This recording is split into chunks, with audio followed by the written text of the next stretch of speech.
sur cette question, Valère Gossala. Docteur, bonjour et bienvenue. Bonjour Monsieur Jean-Jacques, bonjour à vos millions de téléspectateurs et téléauditeurs, bonjour à mes copanélistes que j'ai le plaisir de retrouver aujourd'hui. Merci, bienvenue. Vous avez certainement lu ce rapport ou les extraits de ce rapport où les chiffres semblent indiquer de manière caricaturale que l'État perd beaucoup d'argent en mettant ces entreprises sous perfusion au quotidien. À qui la faute? C'est la question qui est posée. Non mais vous avez dit à qui la faute, mais nous savons à qui revient cette faute. C'est celui qui les désigne. C'est celui qui les désigne. Parce qu'il faut dire que le Cameroun a d'excellents textes. Il en a très peu qui rivalisent avec le Cameroun dans le façonnement, même l'élaboration des textes, c'est-à-dire la légistique, qu'elle soit administrative ou qu'elle soit purement légale ou législative, en disant ça comme ça. Donc, nous avons d'excellents textes. Le véritable problème que nous avons dans tout le Cameroun, c'est le système. C'est le système. Alors, comme nous restons dans cet élément particulier que sont les entreprises, je vais prendre un ou deux éléments seulement. Dans la loi de 2017, je crois qu'elle a été revue en 2019, avec un texte d'application. Il y a un article, ça m'échappe, dans la dizaine en montant, qui justement dit que, après les 9 ans, puisque un directeur général est nommé pour 3 ans renouvelables 2 fois, après les 9 ans, tout acte qu'il pose au-delà de cette période légale est nul et de nul effet. J'ai pris cet élément. Avec la plupart des DG qui sont encore en fonction au-delà de 9 ans, les actes qu'ils posent aujourd'hui sont nuls et de nul effet. Je pense que ceux qui nous regardent peuvent aller vérifier la disposition exacte. Oui, on va voir avec comme ils sont très vaillants dans notre interaction, je crois qu'ils vont nous la ramener. Si je pars donc de là, je vous pose donc la question, c'est une question rhétorique. Comment celui qui les désigne peut admettre qu'il reste au-delà de la période de 9 ans, sachant que tous les actes qu'ils poseront seront nuls, seront questionnables. Et quand vous dites acte nul, on parle donc de la finance, puisqu'une entreprise, c'est d'abord l'argent. C'est d'abord l'argent. Il dépense au nom de l'entreprise, c'est-à-dire en achat, en recrutement, ainsi de suite. Et là, je vais confronter deux logiques. La logique politique, ou le sens politique, c'est-à-dire de celui qui dirige. Celui qui se dit, j'ai besoin de M. Jean-Jacques Zé à ce poste-là, au-delà des 9 ans. Mais il y a quand même des mécanismes, même administratifs et politiques, pour que M. Jean-Jacques Zé reste là. Vous pouvez démissionner au bout le jour où les 9 ans arrivent, et puis on vous demande encore à 17 heures. Aussi simple que ça. Vous comprenez ce que je dis? Puisque le président a besoin de vous, à plus de 9 ans, et que la loi dit au-delà des 9 ans, au soir des 9 ans, à la pendule de l'heure juste, tout ce que vous poserez comme acte vous engage vous-même personnellement et non plus l'entreprise. Et vous, tout ce que vous posez comme acte devient préjudiciable pour l'entreprise et pour le peuple auquel appartient cette entreprise. Donc, vous voyez que la logique politique a une prégnance sur la logique légale, la logique institutionnelle, républicaine. Voilà le véritable souci. Si j'ai posé cela, je rentre donc dans le subconscient du politique. Parce que le subconscient du politique, c'est-à-dire de celui qui les maintient là. Moi, je ne veux pas laisser qu'on fasse entendre que non, c'est les collaborateurs. Non, celui qui les laisse là, c'est le président de la République. Son subconscient est donc lequel? C'est celui, justement, de maintenir ses collaborateurs dans une mentalité, dans une logique de soumission permanente. D'être tenu en laisse. Qu'attendez-vous d'un monsieur qui a déjà fini ses 9 ans à la tête d'une entreprise et qui justement sait que tout ce qu'on vient de dire là, que tout ce qu'il pose comme acte est illégal, vous lui ferez faire, vous d'en haut, à la présidence, à la primature, tout ce que vous voulez. Parce que lui, il veut rester. Et au Cameroun, c'est qu'on n'a pas la mentalité de la démission. La preuve, c'est que si le chef lui-même ne démissionne pas malgré l'âge, malgré les brouhahas depuis 2018 jusqu'à aujourd'hui, c'est pas eux qui vont démissionner. Et quand donc vous avez posé des actes illégaux depuis les 9 ans, c'est-à-dire arrivés, depuis que vous avez passé vos 9 ans, ils sont arrivés à échéance, donc, tous ces actes sont illégaux, ça veut dire quoi? Quand vous amenez à la Cour des comptes, la Cour des comptes vous épingle. On peut même vous amener au TCS, vous dire que mais vous aviez la possibilité de quitter l'entreprise, mais vous êtes resté à la tête. Vous allez continuer à diriger, rembourser à l'État, prison. Parce que c'est des détournements et tout ce que vous pouvez imaginer, faute de gestion et tout ce que vous pouvez imaginer. Les institutions vont se départager les responsabilités. Vous comprenez? Donc voilà des gens donc, qui sont tenus.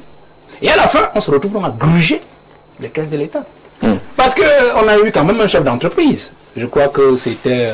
Larcel? Non, on je crois, quelque chose comme ça. Je crois que... Oui, fait comme. Dans les minutes judiciaires, il disait, mais je n'ai pas pris cet argent-là pour me faire plaisir. Il y en a, je donnais aussi à. Tout le monde connaît à qui a. Oui. Il disait. Mais on lui a dit non, ce n'est pas écrit dans les textes de l'entreprise. Vous comprenez? Voilà donc un monsieur qui avait aussi qui était tenu en laisse. Et qui a pris l'argent de l'entreprise et l'a dépensé pour A. Vous voyez? C'est ça la grande logique, monsieur Jean-Jacques Zé. Pour dire qu'en fait, si les entreprises tombent, ce n'est pas parce que les dirigeants sont mauvais. Ce n'est pas parce que les textes sont mauvais. C'est parce que justement le système les amène justement à être mauvais. Ça veut dire que nous avons des dirigeants, des piètres dirigeants qui le sont artificiellement. Du fait de la volonté du système. Du fait de la volonté de celui qui les maintient là. La semaine dernière, nous parlons encore de la SNH. Vous voyez, par exemple, voilà une entreprise. Si demain vous vous retrouvez à vous questionner sur la SNH et que Biya n'est plus là, à qui vous allez endosser la responsabilité? C'est d'abord à Paul Biya et ensuite à celui qui dort chez lui, tranquillement, et qui laisse l'entreprise entre les mains d'une personne qui n'a pas l'acte qui lui permet de la diriger. Aussi simple que ça, vous comprenez? Mais cette personne est irresponsable aux yeux des Camerounais. Parce qu'il faut bien le dire, la personne qui gère actuellement la SNH matériellement. Parce que s'il faut questionner devant un tribunal, le tribunal criminel spécial, pardon, devant la Cour des comptes et ainsi de suite, c'est M. Moudiki qui est responsable. Parce que c'est lui qui a le décret. Depuis le 6 février 1993. D'accord. Donc voilà la logique dans laquelle nous citons cette entreprise, comme nous pouvons citer plusieurs autres, vous comprenez. Donc moi je dis, ne jetons pas la pierre aux chefs d'entreprise d'État.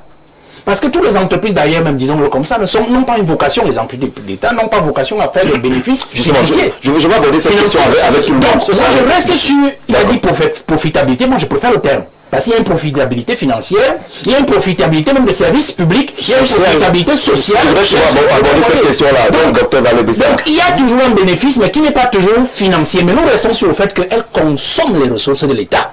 Et comment est-ce que ceux qui dirigent ces entreprises les utilisent? La question est plutôt dans le système et chez celui qui les maintient malgré les exigences de la loi qui est bradée. Alors, de ceux qui contestent un peu ce rapport, Elibi Lobet, on a entendu justement ces critiques-là indiquant que la Chambre des comptes, puisqu'il s'agit de la Chambre des comptes, justement la Cour des comptes n'existe pas encore, la Chambre des comptes est restée sur les performances financières en oubliant le côté politique et le côté social de l'État. Non. Moi, je ne suis pas dans l'école qui veut que une entreprise ne fasse pas de bénéfices et qu'elle ait un autre type de bénéfice qu'on dirait qu'il est tout autant important, mais qui s'accommoderait des déficits financiers. C'est pour ça qu'elles finissent par tomber. Vous mettez de l'argent à la régie FECAM pour qu'elle assure le transport des marchandises et des biens. C'est pour qu'elle le fasse et qu'elle gagne de l'argent. Les deux sont incompatibles et indissociables. Si elle transporte les gens et ne gagne pas de l'argent, elle finira par ne plus les transporter. C'est inéluctable. Le président Abadé a dit beaucoup de choses qui méritent d'être considérées comme des enseignements. Des choses même très poignantes auxquelles les propos de Valère apportent un crédit supplémentaire. Mais tout ce que j'ai entendu me laisse à ma faim parce que j'ai comme l'impression qu'on n'est pas allé loin dans la notion du facteur humain. Expliquez-nous ça. Le président Abaté explique que le dirigeant peut performer ou ne pas performer, non pas seulement en fonction de ce qu'il est intrinsèquement, mais en fonction du contexte dans lequel il se trouve. Or, moi je dis que le contexte lui-même est le résultat du facteur humain. Ce sont les hommes qui créent ce contexte. C'est ce que Bessala dit au fond de sa pensée. C'est-à-dire que quand nous disons le système le transforme, il était bon au départ, il est bien qualifié, il a fait de bonnes études, etc. Mais le système là, ce sont les hommes. Et quand nous on parle du facteur humain, on ne prend pas seulement le facteur humain comme l'individu qui dirige. Ce facteur humain, c'est aussi tous les autres qui sont autour de lui qui peuvent compromettre sa direction. C'est ça le facteur humain, c'est quelque chose de plus large. Ça ne doit pas se réduire à l'individu stricto sensus. Et quand je parle du facteur humain, excusez-moi du peu, s'il vous plaît. Il y a quelque chose qu'on ne peut pas enlever là-dedans dans l'idée de facteur humain. Je reviens sur ce que Valère a évoqué. Pourquoi j'accepte d'être le dirigeant d'une entreprise dont personne ne m'a confié la responsabilité? Quel est cet état d'esprit? Je suis un cadre de l'entreprise, le patron de l'entreprise est en villégiature, le chef de l'État ne me donne pas un décret qui me qualifie pour diriger l'entreprise, mais j'usurpe et je me retrouve en train de diriger l'entreprise. Le facteur humain. Tu es quel type de personne? Tu ne sais pas que tu ne dois pas être là. Toi-même qui es là en train de diriger cette entreprise de manière informelle, tu ne sais pas que tu ne dois pas être là. Je veux renforcer cette position avec ce que Valère disait tout à l'heure. Vous gardez la main sur l'article 70 évoqué par Valère, le directeur général et Cilia Lieu, le directeur général adjoint, sont nommés à la majorité des dieux et ainsi de suite. Mais l'article, l'alinéa important, dit ceci.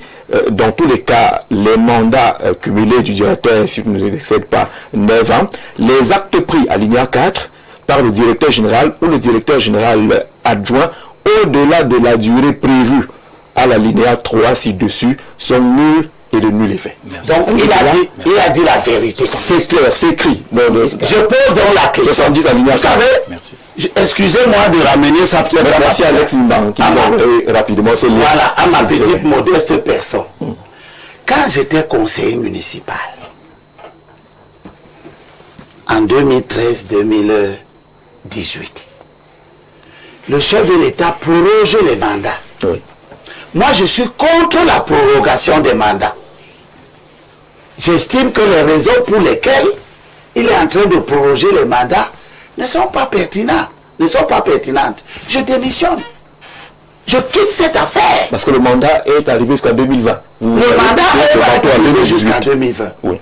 Qu'est-ce que vous voulez qu'on dise de tous ces opposants qui ergotent sur la gouvernance, mais qui tendent la main pour recevoir les bénéfices de la mauvaise gouvernance?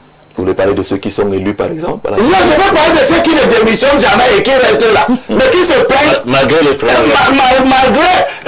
Ils disent que le chef de l'État a confisqué le calendrier électoral, il fait ceci, il fait cela. Mais l'argent sale que la mauvaise gouvernance vous donne, les indemnités de cession que vous continuez à toucher, vous qui n'aimez pas la prorogation, vous qui n'êtes pas d'accord, vous qui critiquez le chef de l'État, vous restez là.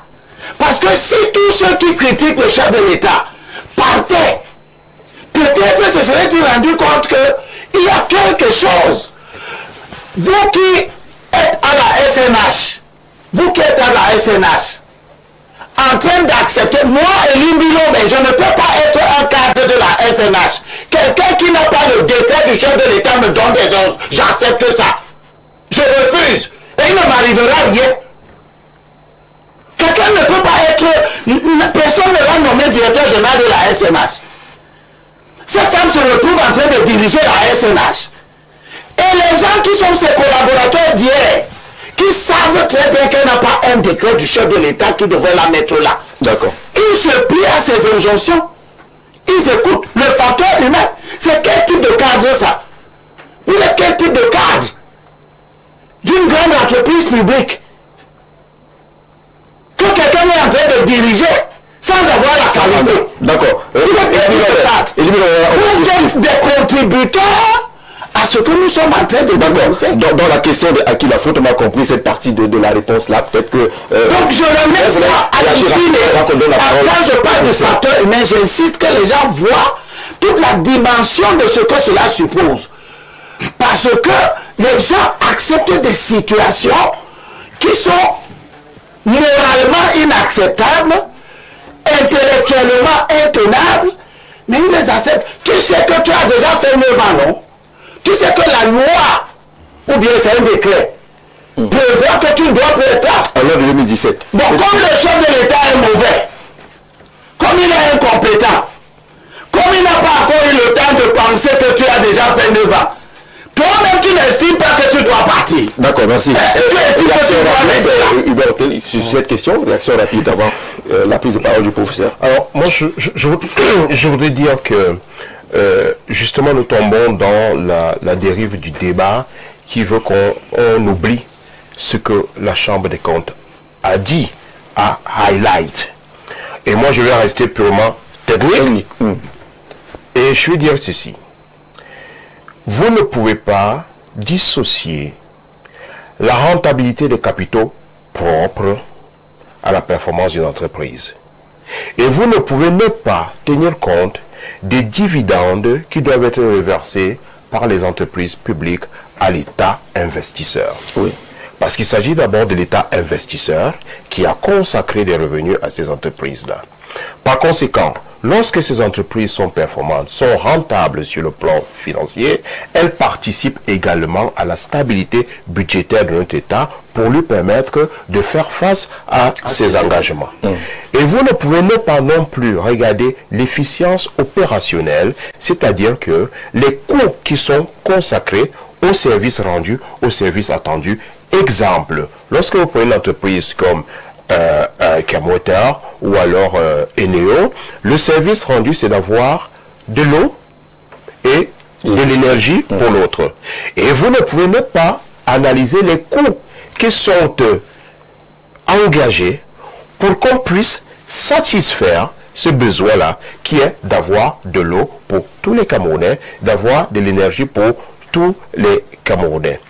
Et une fois que vous avez pris cela, vous allez vous poser la question, et Denis Claude le sait, c'est qu'aujourd'hui, pour que nos entreprises puissent capter suffisamment d'argent, de financement, ou que des investisseurs viennent, parce qu'aujourd'hui on parle tous les jours des PPP, pour que des investisseurs viennent, ils vont analyser, ils vont faire de la due diligence.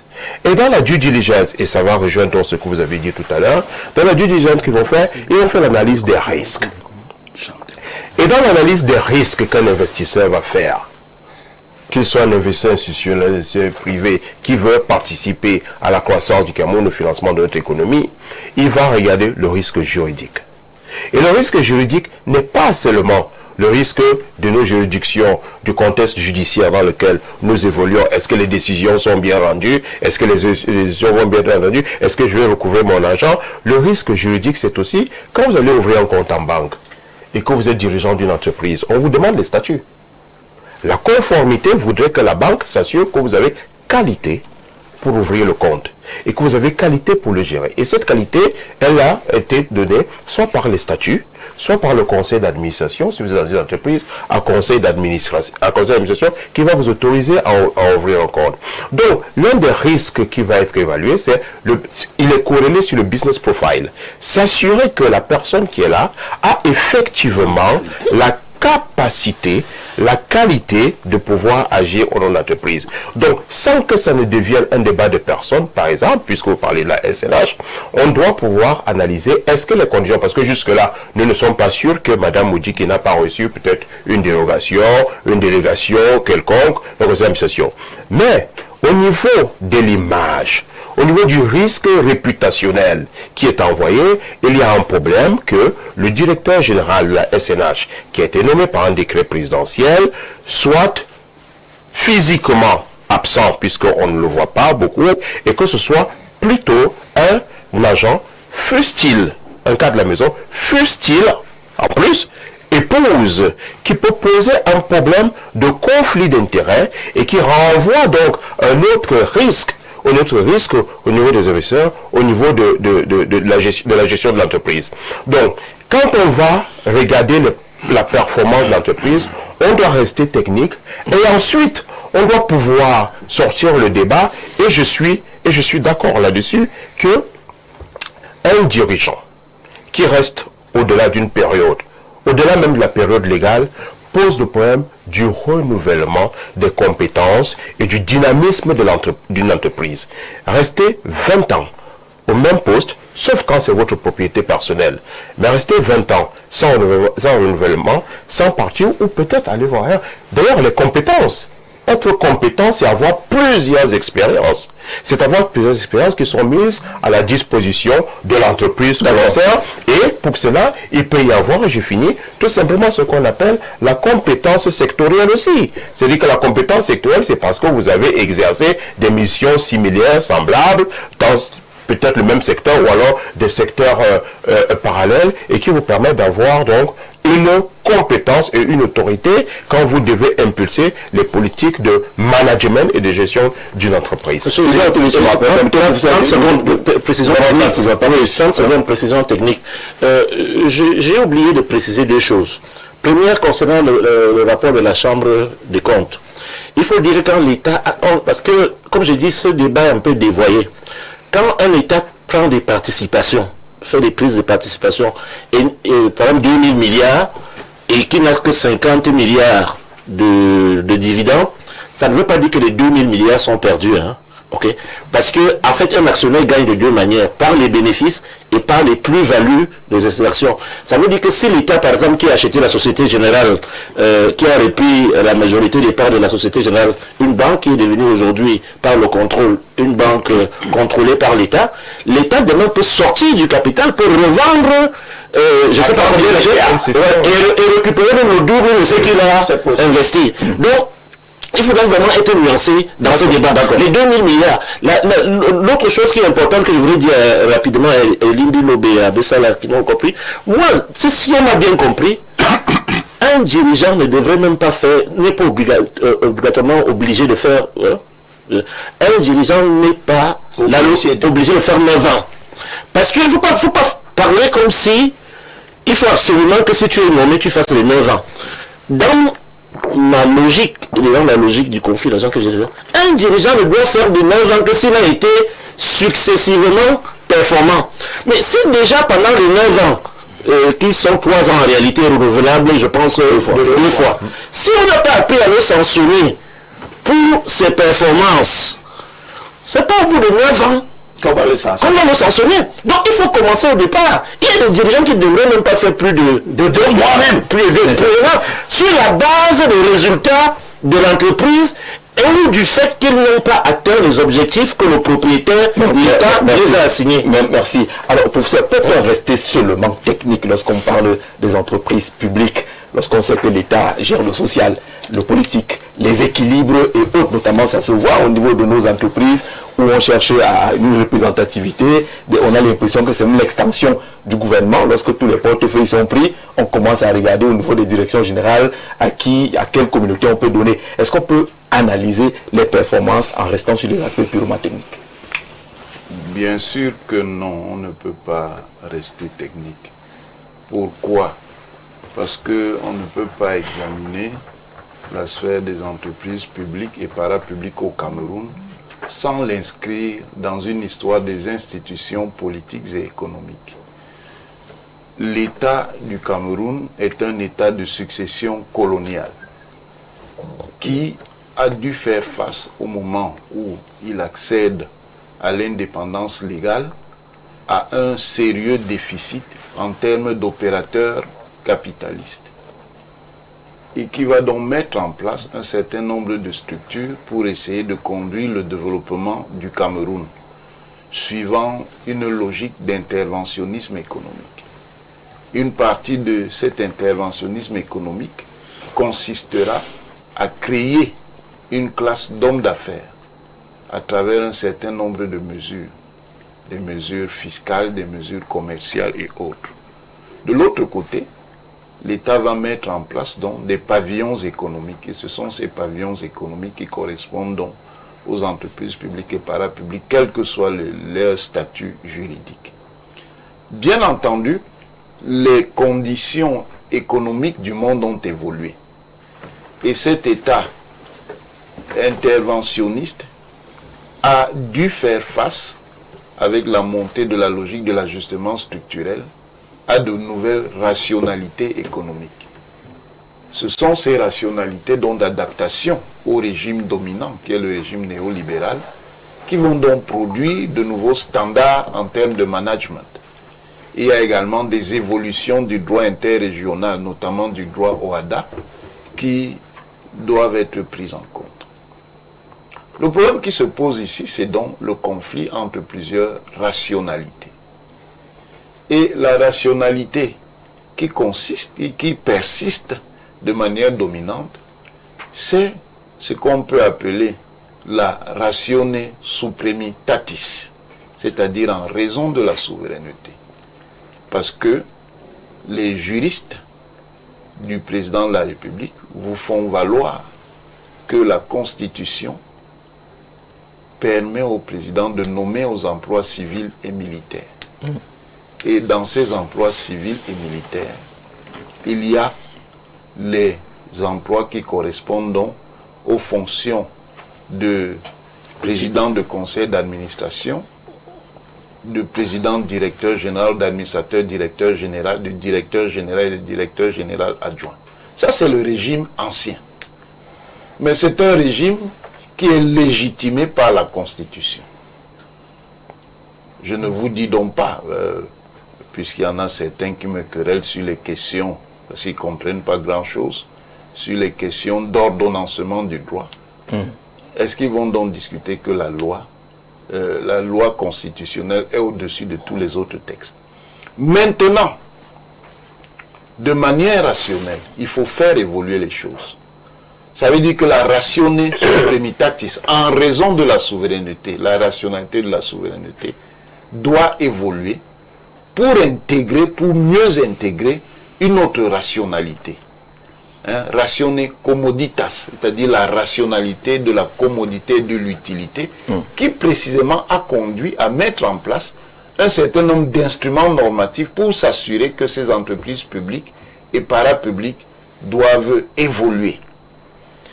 Et contrairement à ce que les gens peuvent penser, parce qu'ils regardent les choses de manière immédiate, tout ce débat et toute cette controverse, c'est le passage par lequel on va évoluer pour mettre en place un autre modèle de gestion des entreprises publiques et parapubliques.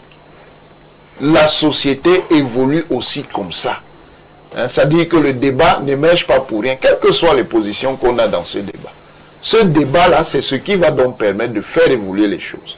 Soit donc pour adopter un régime modulable, où on essaie donc de concilier le pouvoir présidentiel de nommer à ces emplois civils de haute importance et les nécessités d'une gestion pertinente et performante des entreprises publiques.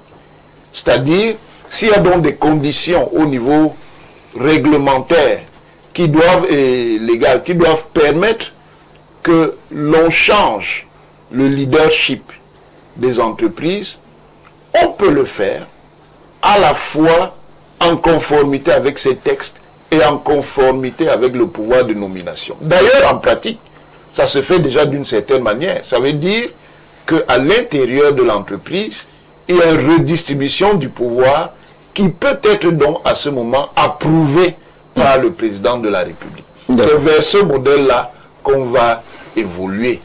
Maintenant, une question a été posée sur les responsabilités qui pourraient être entraînées pour les dirigeants qui restent en place, même si les mandats sont dépassés. Non. Il y a un problème de parallélisme des forces. Si quelqu'un a été nommé par un décret du président de la République, c'est un décret du président de la République qui doit l'enlever.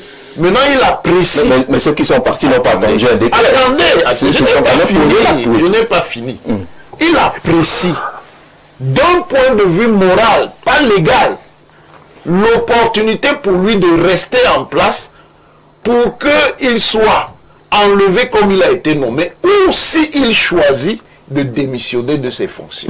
Mais si les actes qu'il pose au-delà de 9 ans, professeur, si les actes qu'il pose au-delà de ces 9 ans sont attaqués, si les actes sont attaqués, puisque l'article 70, si les actes sont attaqués, oui. Si les actes sont attaqués, on pose le problème de la supériorité des normes en question.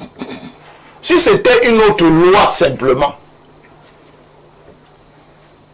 il y aurait ce qu'on appelle un conflit des lois entre peut-être une loi générale, l'ex généraliste, et une loi spéciale. Et on dit souvent que la loi spéciale déroge à la loi générale. C'est ça. Sauf qu'ici, la loi en question, ce n'est pas une simple loi, c'est une disposition constitutionnelle. Ceux qui aiment tant donc la hiérarchie des textes qu'ils aiment exposer, voilà alors la hiérarchie des textes, cette fois-ci. Une disposition constitutionnelle est supérieure à la loi ordinaire. C'est le bouclier qui, sur le plan formel... Donc, la disposition constitutionnelle qui est au-dessus, c'est que le chef de l'État nomme à tous les emplois. Mais c'est pas ça le débat, à mon avis. C'est pas ça le débat. La loi n'interdit pas au chef de l'État de nommer aux hautes fonctions, aux civils et militaires. C'est pas ça le débat. La loi le permet. La loi ne le permet pas. Nous parlons là d'une disposition spécifique qui limite les mandats de ceux qui sont là. La disposition spécifique ne joue que quand on a des textes de même niveau. Hein? C'est-à-dire, si c'était une simple loi qui disait que le président de la République nomme à ceci, à cela, oui, là, le mécanisme de la loi spéciale prendrait le pas. D'accord. Mais on a une disposition constitutionnelle.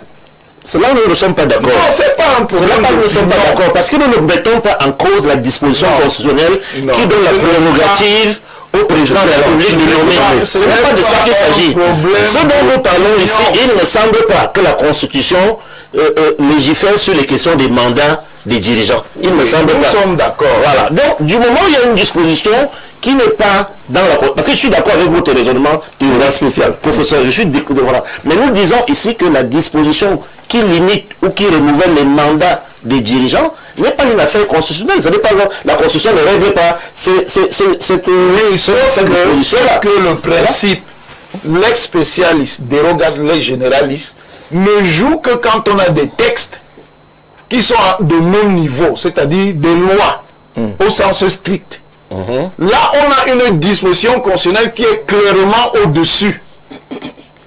Maintenant, je l'ai dit, c'est la pragmatique qui permet de résoudre la situation.